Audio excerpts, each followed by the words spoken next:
Hi, Mina. Hi. How you doing? Good to see you. Good to My see you name too. is Sheller, and I'm being part of you guys' journey online via Facebook and also YouTube. So I want to say I appreciate your time. I know you have a busy schedule, and I appreciate making some time today. Um, my name is Sheller. I do hypnotherapy, and I also got to the spiritual journey since 2012 after my near-death experience. And I did met you back in 2020, and I saw you with the Palladians family. I do have a picture of you, and I will share that later in the page so we can see the reference of that. And also, I briefly know the group. I connected Akuro back in 2020 as well. I asked her to do the reading for me for the past life regression. And I spoke to Natalie briefly as well. I'm very connected to her too through the spiritual journey. And I briefly know Ruben through our mutual friend. So it's beautiful how everything come in full circle. And ever since I've been listening to you guys, I feel home in the sense of to the real home of heart for me. So I do appreciate that you guys making a beautiful journey. So for not just the people online to see it, for the new generation to understand the truth. Fortunately, some of the new generation, they don't know the truth. And you guys being a voice of that. So I do appreciate that. Thank you so much for that. Thank you. Thank you for doing your part. We all have our parts. So tell me about yourself, tell me about your work. Well, so I identify as Mina the Andromedan. I do that because that was my origin species in this universe, I like to say. I sit the Andromedan Council and make decisions for that. I am a fully awakened starseed, meaning I came into this life with all my memories intact, which made for an interesting childhood. And I helped awaken starseeds in 2012 when people started shifting and, locally and helping them to activate their light language. And, tried a few times to come out online and, 2012 was too soon. 2015 was still too soon. 2017 was a little bit better, but, still a little too soon. It wasn't really until COVID hit that people really started opening and really being more aware, self-aware, aware of the world around them. And so I was told at the end of December, January, to come out in full force online. And I brought my program and did the galactic reports and got the clear to do that. And they said I was going to get real busy, and they were not lying. So I've been busy ever since. So doing my thing. So I'm here. I was sent here to help starseeds. So, there's a lot of starseeds. Their mission is to help humanity to ascend. But I indirectly do that by helping starseeds and guiding them and making sure that they're empowered so that they can fully step into their power to help it and assist humanity. So that's my small part. Thank you for sharing. I have a lot of questions for you. One of my biggest question as personal level for myself as experience, I would like to know about you. Have you handled family members to ask you, how did you get this far, or what does that mean? You can do light language. What it does really? How would you answer that? How would you respond to that? To family members asking this? Yes. Well, I know I would answer now. Then it was different because growing up, I was like a little bit of the black sheep of the family. Even in my family where we all had gifts, it wasn't, strange. We had, psychic abilities and telepathy and all the clairs. It's normal. My mom, my sister, my brother, even my dad, but we didn't really talk about it. It was just, well, we pushed it off to our Ashkenazi side or our Native American side, or, it was just something that we had, but we didn't really talk about. It wasn't until later on when I did talk about these things and start, shifting my level of vibration so that I could affect the environment around me, that I would get questions about this. And you always should try to be a bridge of consciousness. So try to be an extended hand for information without being forceful, pushing your knowledge on people. But if they're asking, I would say that that's their soul, feeling the need to ask. Their higher self is kind of urging them. And so, be the bridge of consciousness, enlighten without being overbearing. So just answer the best you can, and always try not to be forceful with the information. So that way they always come back for more, because the more you push, the more they're going to go back. So, yeah. That's very true. I agree about that. Thank you for sharing. Sure. Myself too, I had that journey not even being in front of a camera up a couple of months ago. I came from a background with real estate and a personal trainer in the past, and get to the hypnotherapist after that changing career. And I have a lot of my friends that audience, they're attorneys or realtor. They're like, I don't understand a word she's saying. What just happened to her? And as far as family too, I just recently visit my family and my mom's side family, and everything I was sharing, they give me the look like, I don't understand. The blank fluoride stare. Exactly. Although they witnessed me as a child, I was talking to this white tall lady, was Gaia. My connection has been with Gaia since childhood.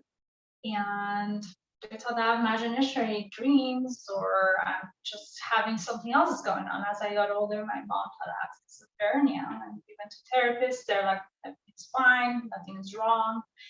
And a lot of things you guys share in the audio relate to my life, even being taken away. One time happened to me, I was in elementary. I have no recollection what happened, but I do remember who picked me up. My grandpa at the time, he was in real estate, and he saw it. I had a driver to pick me up every day, and it was like a minivan with 5 kids going to elementary. That day it was a private driver, taxi. Didn't make sense. Back then it was no Uber, no taxi, of course. And I remember I got to school late. I don't remember what happened from the going or coming back. I do remember I was late, and I do remember I caused a lot of damage after that. And then happened to me again 2020 on my birthday, right before COVID hit. I remember exactly how they took me. I remember the detail of it, of how I got there. I do not remember how I got back, but I do remember I was sitting on the couch. And as I was using a restroom to wash my hands, make sure I'm fully awake, I was staying with my friend at that time, and she had a dog. Her dog really freaked out because the vibration was shifting constantly. And literally, I couldn't even wash my hand because water was splashing everywhere. And my genetic definitely changed. And I remember it was a gray entity aspect, but they were tall, very tall. And I was very confused why I was even there. So most of the stuff you guys share is very familiar. And I do want to say again, thank you for sharing all the truth. It's hard to explain and say all this and baby step to family member what's really going on. And it was really hard for me even to come and share my experience, because definitely most people, they put me in the category of she lost it, she's in the mad, or she's taking some sort of suicidal or DMT, what's going on in here. But it was neither of it. It's just the truth.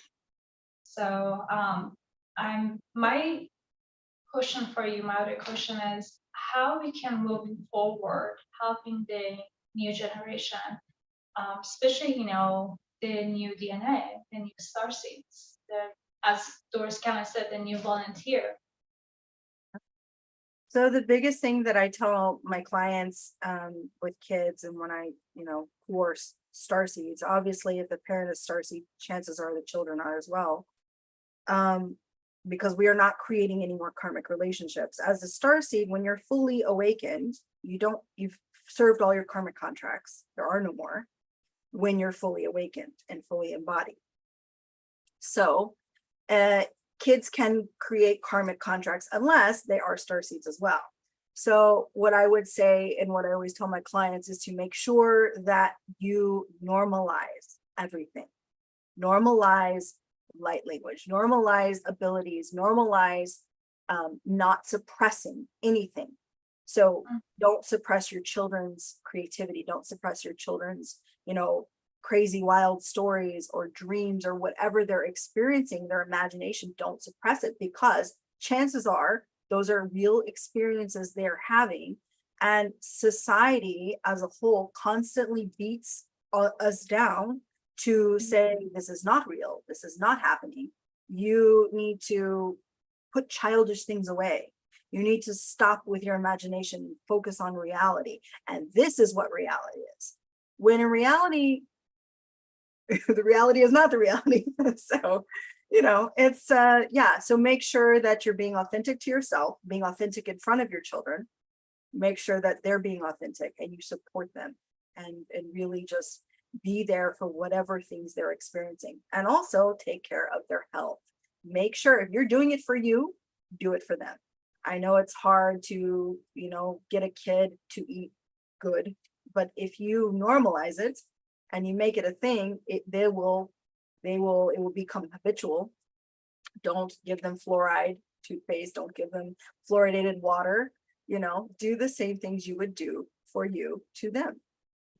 So that's true. yeah. And good healthy food. Yeah, of course. Yeah. Yeah. Organic fruits and vegetables. Yeah. When did you discover your journey? What age were you? Do you remember? Yeah, no, so I actually, at the Mount Shasta conference I just went to, I have it recorded. I'm going to upload it soon. It's on a disc. So I have to figure out how to get it from the disc to my computer, but I'm going to do it. But anyways, I talked about, one of the first experiences I had. I was a very strange child because the 4-year-old, I was speaking in complete sentences. So my mom, she likes to tell this story. When I was, I think it was for Easter. It was either Easter or Christmas, where you used to dress the little girls in those crazy dresses. And she said that she put me in this yellow dress.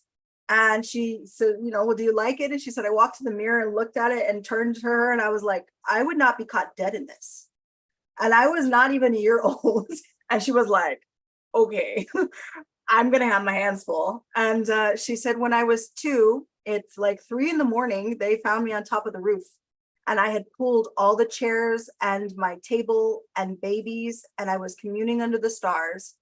Now, granted, there was no ladder to the roof. They still to this day cannot explain how I got on the roof, but I would often be on the roof under the stars.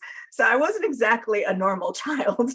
So I've always been straight, because I'm a hybrid too. So that's the other thing. I have actual genetic things that are just crazy. And so my mom had to deal with that. So she's always known, and I've always had strange experiences. I'd always be talking to Michael or whomever, And so the earliest, I even remember being 9 months old. This is my first memory. Well, okay, technically I have a memory being in utero, but we don't know how accurate is that, because you're in utero. So it's so I'll say my first memory that I have is the layout of the house we lived at 9 months old. And I told my mom this, and she was tripped out that I described it perfectly. So, and I fell asleep on the cabinet.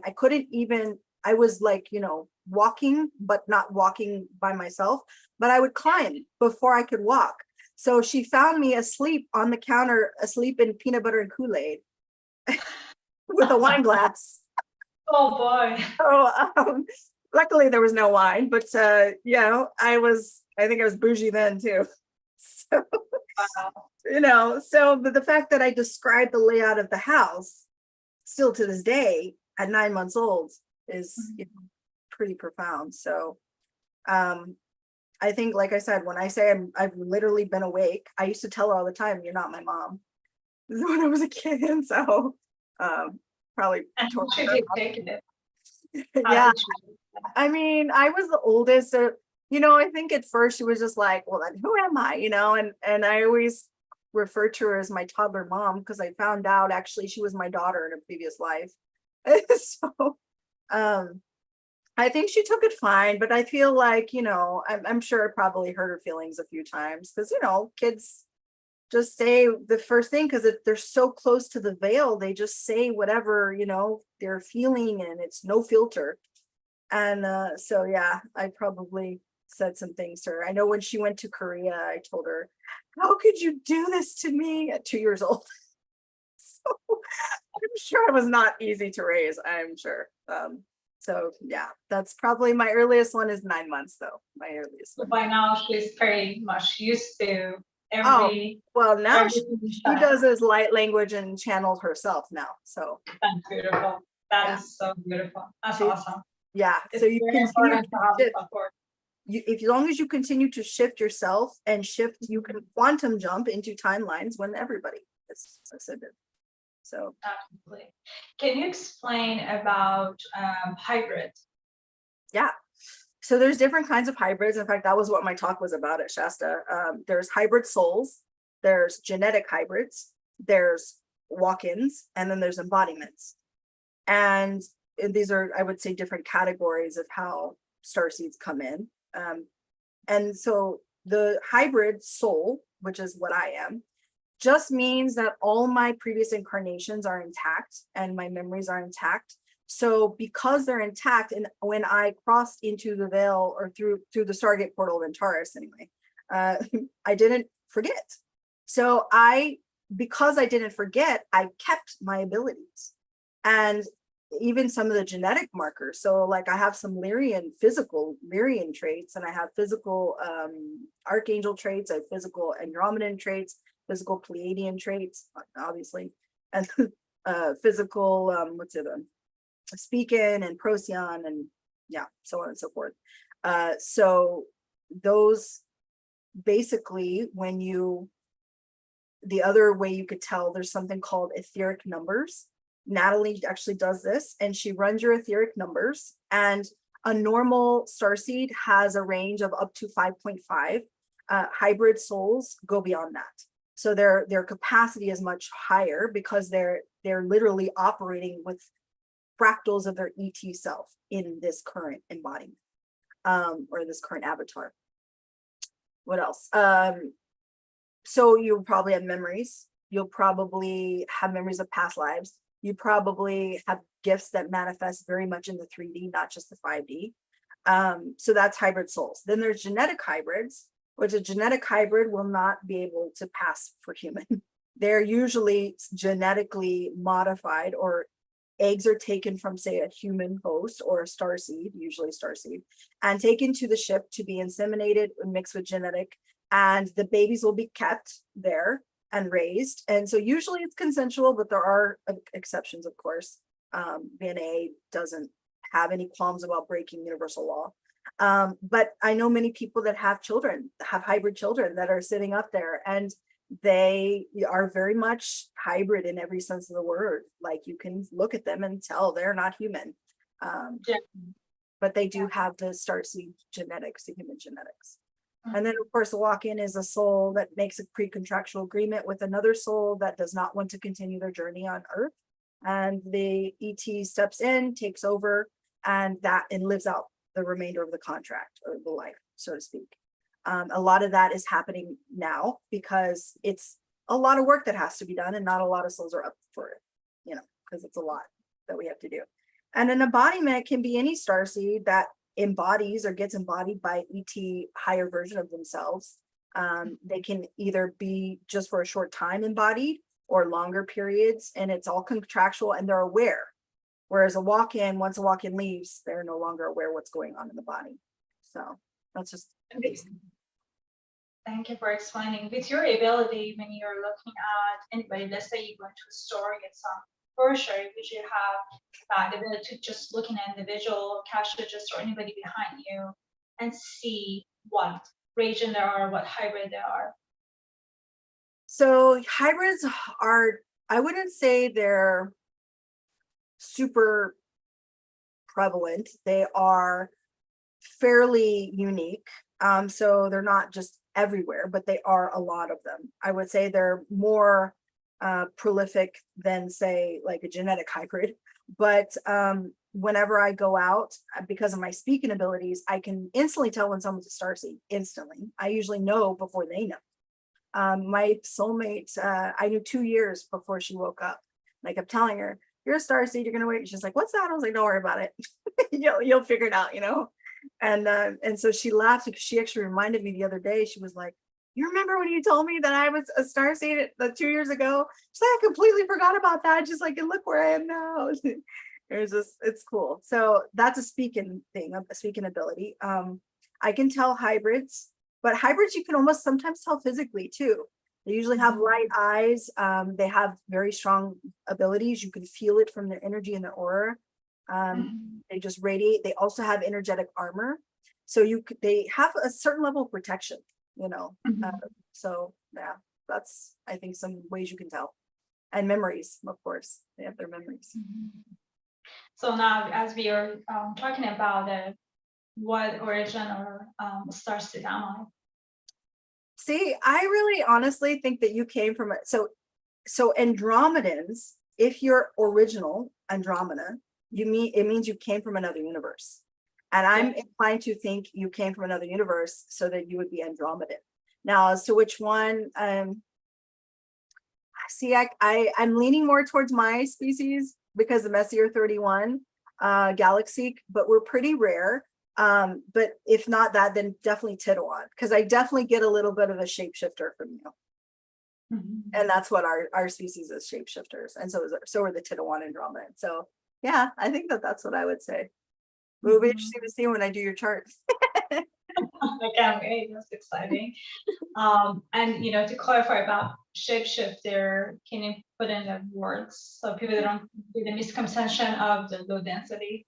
Yeah. So my specific species is 12 density. And so it's a light being, there's no physicality.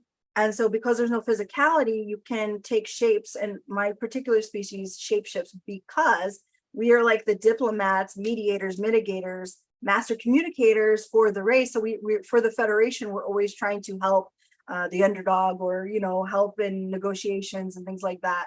So we have to be very good with communication. And so we will shapeshift into different beings to better communicate. What better way to empathize and understand another species than to become them and become a member of their species and communicate. So yeah, so that's the shapeshifting I'm talking about. It's always with consent, always universal law. But yeah, and so oftentimes they'll have light eyes.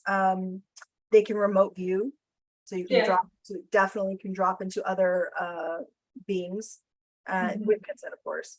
So I often do a lot of sea creatures, so whales and things like that, which is, I have a tie to the ocean. Also, the feminine in Andromeda is the leader. So women are in charge, and they are very beautiful. That usually is something that's associated with the Andromedans, but I think it's just because if you can choose any form you want, so why not choose the one you like? So and the men are very supportive of their roles. Let's see what else. Usually their energy or their etheric bodies are like purple, kind of purple blue. Yeah, so that's usually the color associated. And so also they will gravitate toward these colors. So yeah, very much true. That is so true. yeah. So I've seen us, like, for example, the shapeshifter example of it. We take a picture or stuff, or be the group or family and friends. Every picture we look different. Oh yeah, that's what manifests in this life for sure. Yeah, people are like, "This doesn't look like you." I'm like, "It is me." They're like, "How do you even do that?" I'm like, "Not sure."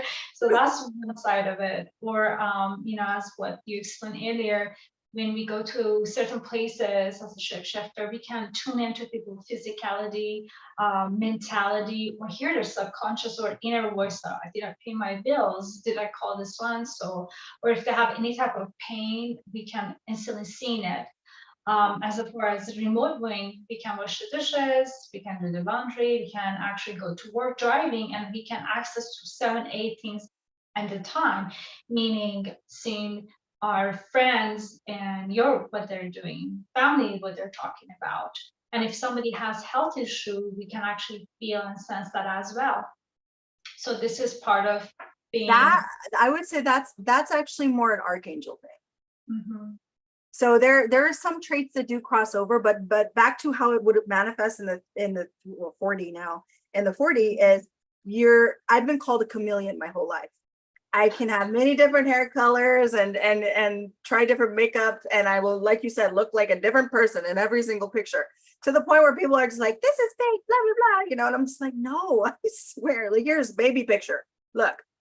You know, because we are to communicate, to empathize, to find common ground. You want to, you make friends with all walks of life, and you don't judge, and you're very open, and I think that that's part of that empathy. But more than just being an empath, it's relating on a soul level. And so even I notice when I talk to somebody who has an accent, if it's too long, I will start to pick up the accent. 'Cause it's just a matter of making people feel comfortable, and I think that that's how it manifests very much. But yeah, everything else you said was spot on. Definitely. And also, I noticed with people, they do exactly what you said, in being empath. So it's not about crying with them all the time. It's understanding the perception, put yourself in the shoes, that lens that you're speaking about, almost like being actor, all part of the one movie. In one sense, you can be the comedian. Other hands, you can be, serial killer. Follow me. Like, you can be all of it, but it's one actor. They just changed the makeup and hair and dress, but it's the same person. So we have to. I'm not saying to play a part or act, but put ourselves in people's feeling, in order to understand it. Because oftentimes, as human conscious, we look in somebody, right away, we're like, well, why they dress this way? Why they say that? That's just ridiculous. And the mind goes to distortion information of what we've been taught through family members, school, whatever it might be. There's some understanding. They're just us. Because they're not by blood relate to us as a brother, sister, or cousin, it doesn't mean they're not part of us. And that's something people, they can grasp about Christ consciousness. He was everything and anything in order to enhance the energy and share that love. It's the I see you and me and you, the reverse of that. But I think that, it's not a facade. Not at all. It is literally when you are relating to that person and finding that common ground, you absolutely are 100% in sync. It's not fake. It is authentic and as real as anything else. And because you really are doing it from the heart, it's literally the heart connection. So I think that's what makes it different than maybe some other species that shapeshift for nefarious reasons. Because for sure that those exist as well. The draconians do that, and some reptilians. So yes, that's right. I've witnessed. Oh, me too.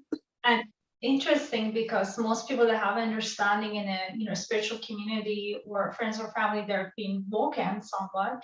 They believe like, okay, they're this genetic, that's it. Most of the time, if they jump into the consciousness in a low density, we're talking about fear, shame, guilt, blame, holding to this story for a long period of time, long years. Now you're feeding them those negative battery. They will become them. There's no separation. So it's not like, okay, they're in this side of the box, we're in this side of the box. Literally, they become them. So as they speak as an analogy, or they share the feeling and the thought, the face goes to the entity that been commingling remotely their conscious. So you don't see is a she, is a he, is a person in front of you. You're seeing that entity actually doing their work. And that person is going to the stigma, not realizing who's controlling their mind. And sometimes they say something hurtful, they're like, I don't even know why I said that. Well, think again, who's really controlling it? And in this new stage, a lot of people have a hard time to really believe is happening, but the truth of the matter is it's really happening. And this is split that we're feeling it from density to higher consciousness. It's very obvious. I mean, you can't even hide it anymore. It's happening globally, it's happening with a family member. And most people, they believe it was part of the COVID. That was the beginning of the stepping stone. This is like quickly unfolding. I feel like everything really happening faster. Oh, And yeah. I'm not only feeling it, I'm seeing it. And one thing I came across recently, just this Friday, Saturday, with my family member, I'm like, I didn't see that part. And the spirit said it was always there. The difference is you didn't utilize all your conscious levels to see it. So they could mask it. Now it's unfolding as you see what it was. It's not like it wasn't there. You weren't able to see it. Almost like you see the tree every day, you passing your house and you don't pay attention to it because you're thinking about different thing in your mind at that current time. But once you pass it back and you start counting it, you're realizing, oh, that was there the whole time. I didn't see it, that tree, that flowers, it could be anything. So our mind is going to grasp information as we go through our life, the base of what we want to see, what we want to believe, and it start creating a story. If people start removing a filter of their previously experience in life, the magic is there. So we can put it of something as a 3D to 5D, we can word it as traveling from one space to other space, or Balmy, we can say we coming to who we are. We just forget about it. That's more what I want to say. I always compare it to, it's like layers, right? Every past incarnation is a layer that's stacked on top of each other, like kind of like a sandwich, and you need to compress them down into the sandwich. They're just pieces separately, but together they're stronger. And maybe there's a fractal of yourself that would identify that difference and that change, but you didn't, because you were a piece of a whole. And when we make those pieces together and bring the whole, now we have the complete picture. Now we have the complete gifts. Now we have the complete sight and the complete feeling. And so we're seeing things more because we're starting to compress those layers and build that foundation stronger and stronger. So Absolutely. My other question is for you about spirituality. I came across some people ask me how you become to be a spiritual, or what's the definition of a spirituality? How would you expand that to somebody never experienced it, somebody doing a definition of it, or they put it in the category of religion per se? So to me, the difference between religion and spirituality is religion is seeking a divine power outside of yourself, and spirituality is seeking the divine power within yourself. And I think that that's the most base definition. But I think more than that is it's realizing that the divine lives in you and that you are. There's no separation, right? There's no, it's like, what is it? Samadhi. I always forget the word, but it's realizing that there is no self. We're all the same. You're all one consciousness, unity consciousness. So I would say that that's spirituality versus religion, which is pedestal, class, higher, lower. God is always separate. I have came across, it might make some people that they're hearing this message angry, but it's the truth. They think they're spiritual raw. They wear the necklace, they wear the om, they wear oil, they eat organic, they're vegan, they meditate, they go to this many ritual ceremony. We're talking about ayahuasca, we're talking about DMT, mushroom, balming, all the thing about, which means right now there's been a big trend. And they expect to universe provide them what they believe it is, versus of understanding. Universe always been providing. We just need to add on ourselves to the homework, the willingness, the doing, and being uncomfortable and accepting things differently. And they believe if they're going to the community or some sort of a big training, they will fully jump into the boats. Or they do 8 hours meditation, things can change instantly. To me, spirituality is identity, is who you are, your spirit.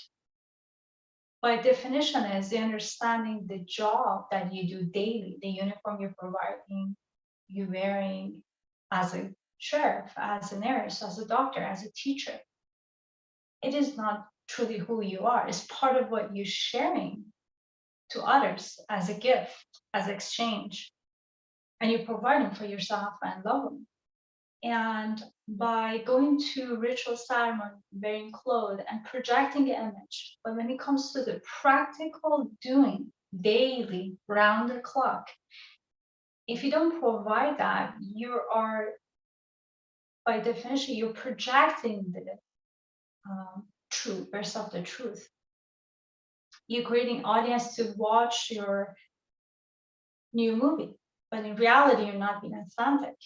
Yeah, like a facade, just another set of clothes, another uniform. And that's why, that's why I say it's finding the divine inside. It's inner work. It's always in. If you don't, it doesn't matter what you're doing outside. If you're not doing the work inside, if you're not doing your shadow work, if you're not doing your trauma work, your healing, if you're not building your foundation and empowering yourself and loving yourself inside, then it doesn't matter what you do on the outside. None of it matters. It will never be enough if you're not doing it. Exactly.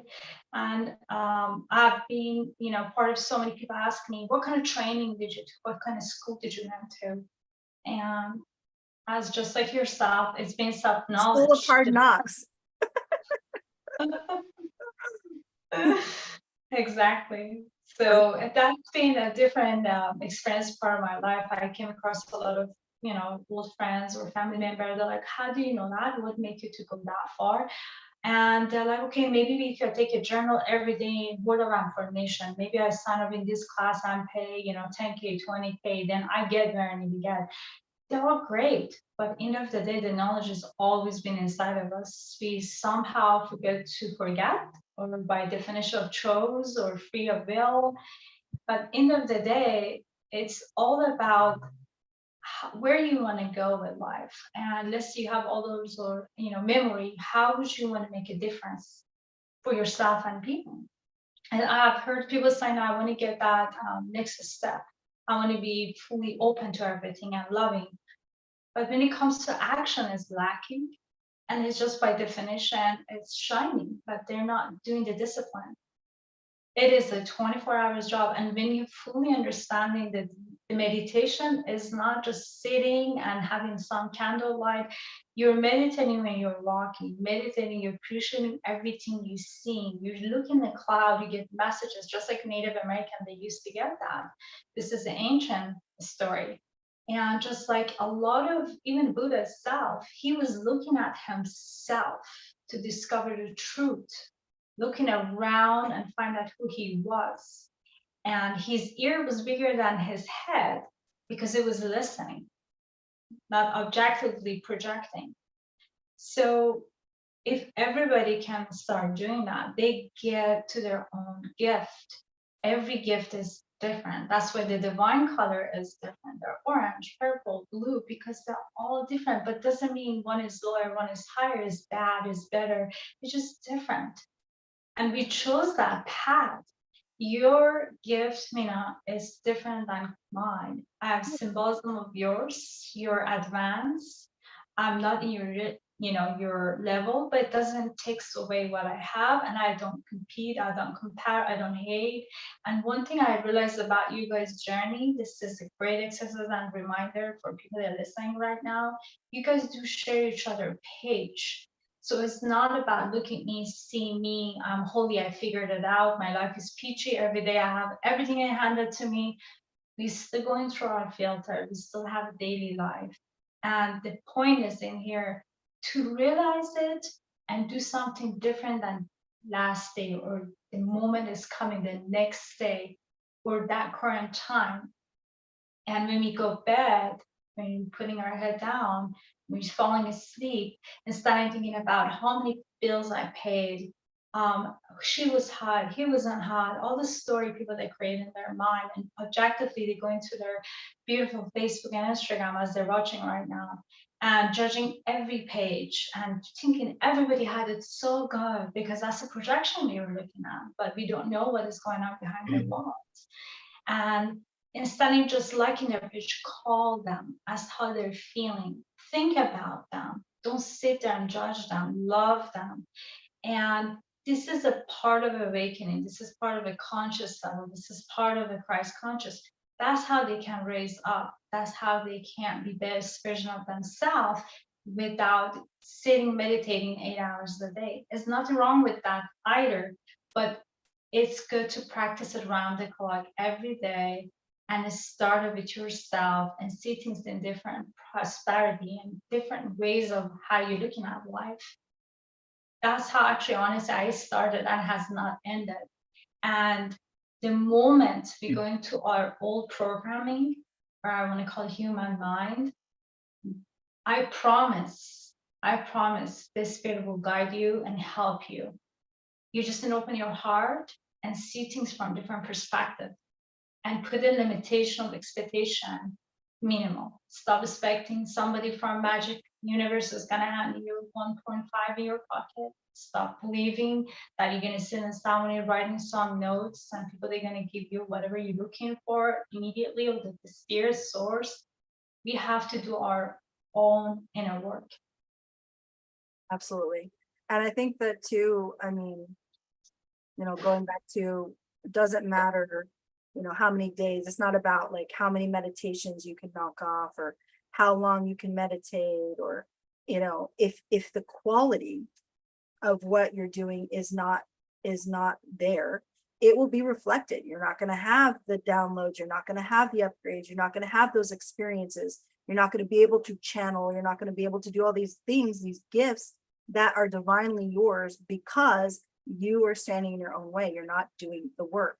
And if there is density around you, if you're not working through these densities, or these your shadow work or anything like that, it's going to manifest. It's going to manifest by you not having gifts, or you not being able to access things that others may, because you have the ability. You just have to do the work. Everybody has to do their own work.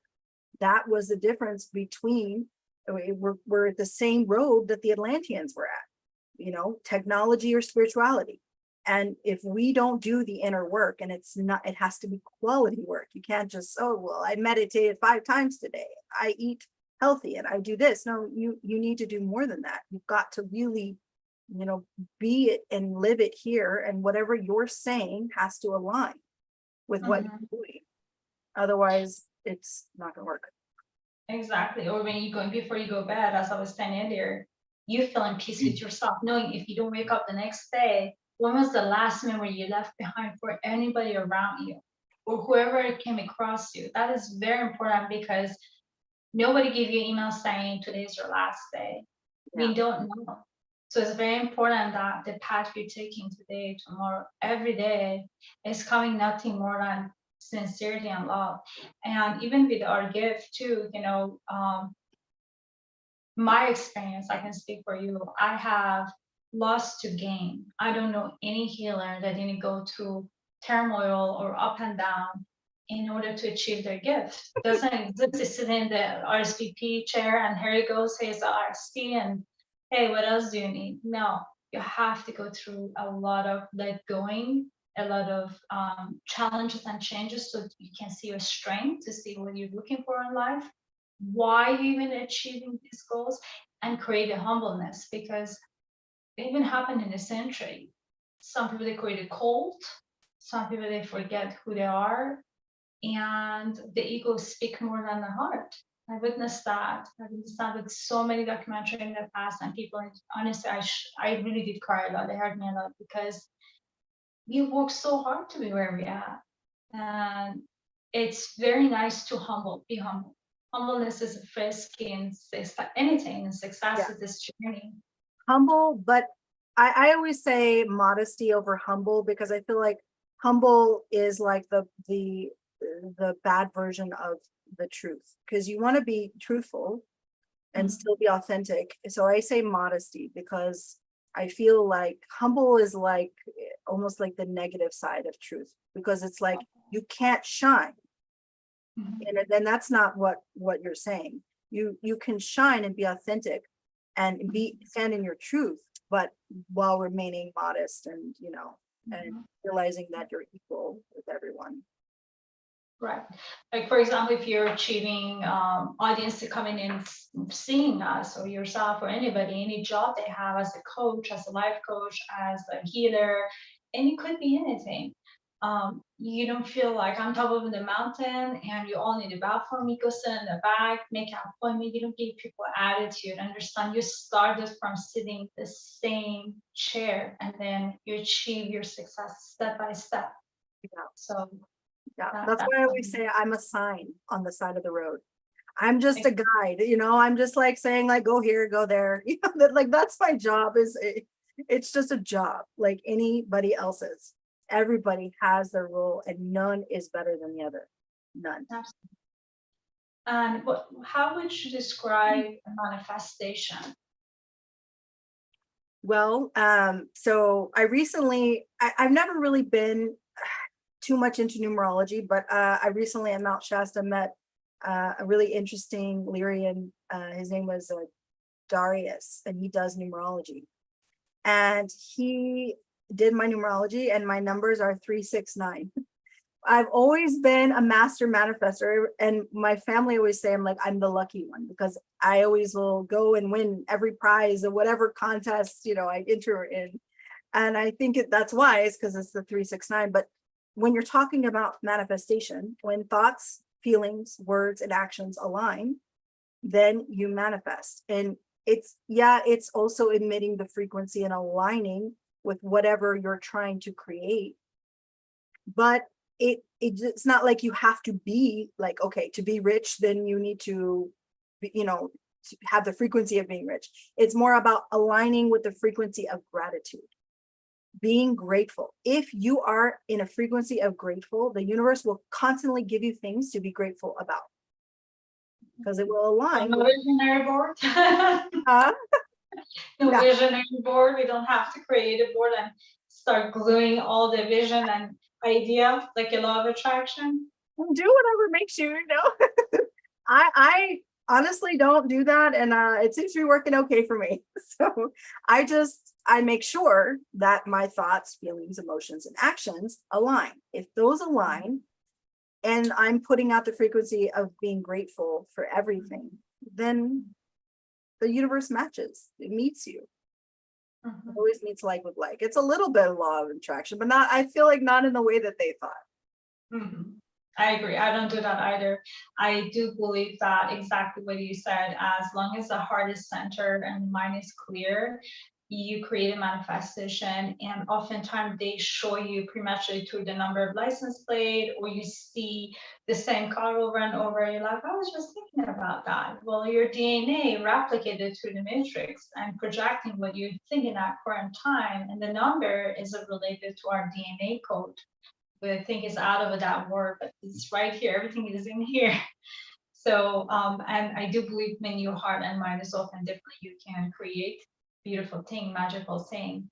And a vision board might work for somebody, but it was a way for people to showing them, hey, create your whatever you have in the mind. Again, it's a mind, powerful thing, and make it happen. So, and we can't do that without constant writing and posting it in the wall, but just knowing and feeling it. Because people are saying, I do believe I'm positive. I'm like, do you feel positive? No. Well, that's a lack. They need to be hand in hand. Do you feel like your heart is open? I want it to be open, but do you feel it? No. So that's a lack. So you can create a vision board all day long. If you don't have those things together, it means nothing. It's like buying a book, never opening a book and reading it. Yeah. And having that divine surrender too. The surrender to the divine, that trust in the universe that everything is going to work out. I've always, my entire life said the universe always provides anything. It doesn't matter. Even when I wasn't as advanced as I am now, I still always would be like, you know, if something comes up, it's always taken care of because I trust the universe. I trust in the divine. I trust in source. So I trust in myself, you know, so all of that needs to learn. This is the reason why we're talking. Exactly. I'm so amazed. You know, I'm not amazed of the connection I'm being coming across a lot of soul families, and it's so beautiful. I'm so grateful. But I'm amazed because I remember I saw your place and I'm like, I know her from somewhere. I know her, and it was eating me alive. And literally, as I came back from Costco on the way back to the house, I was like, oh my God, they showed me the image, your face, the background, and you were in my dream 2020 with Galactic Federation, and it was older lady with a long gray hair. And I remember she was holding a universe in her hands, and it was spinning by itself. And she goes, do you remember me? And I was like, nope. She's like, you will remember your family soon. And it was a guy next to you. He was possibly about age 25 or so, younger, blonde hair, blue eyes, same clothing or custom, like, you know, star seats that you have seen people that painted on online or movies, Star Trek, similar to that.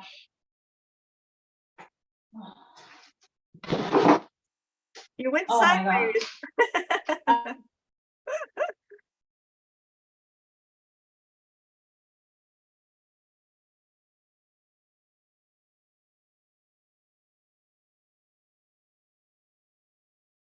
Are you there?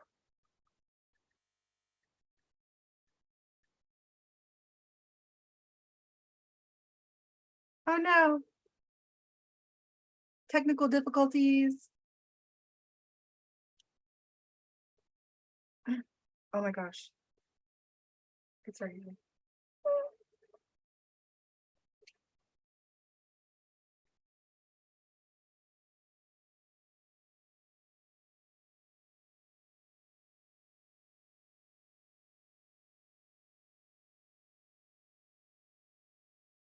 Okay.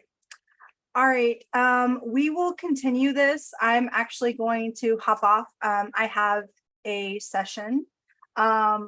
We will continue part 2 because I love her and I think that this is a great interview and I really want to continue it.